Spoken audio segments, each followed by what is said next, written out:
So, what does customer vulnerability mean for organisations in dealing with customers who may be vulnerable? We have the definition of it here on the screen.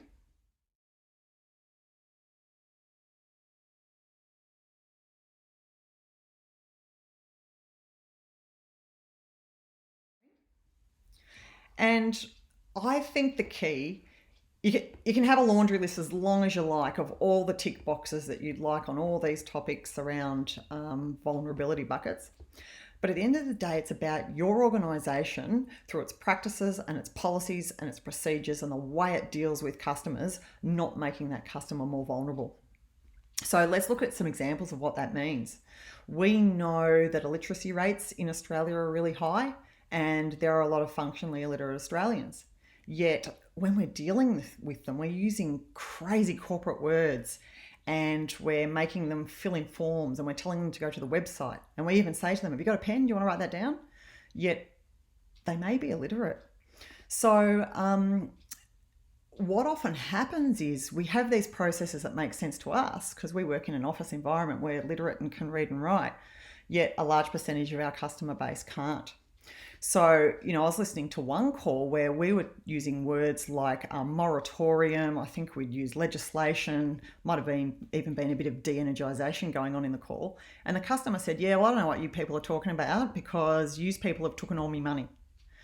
So, got the staff to write that word down, taken. The customer said taken. So look at the disconnect between the words you're using to try and explain something to a customer and where the customer's at. Like the disconnect is just massive.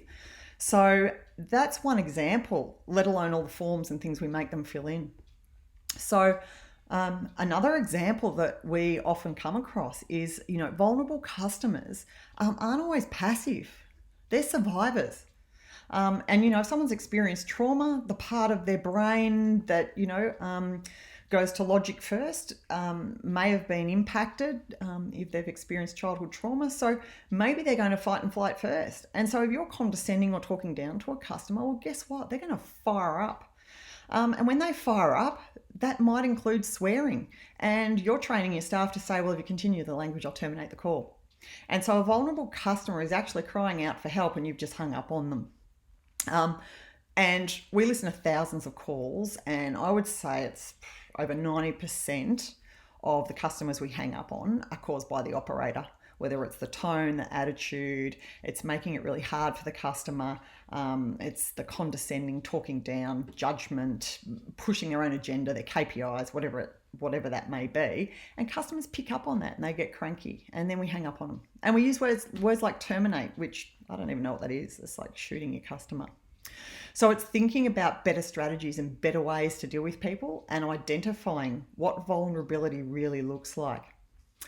And I think the last thing to remember is a bit of awareness is good. Too much can be dangerous because your staff aren't counsellors.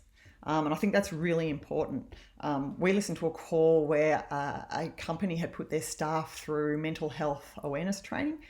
And a customer said, look, I can't pay because, I've got some mental health issues. And the operator said, well, which particular mental health issue is it that you're having? Because they'd had this training and they wanted to put it in a bucket and then they wanted to become a counsellor. So it's being really clear on what awareness means around vulnerability and what you're going to do with it as an organisation. No use training the front line on it if you've got crazy policies and procedures going on that don't support them.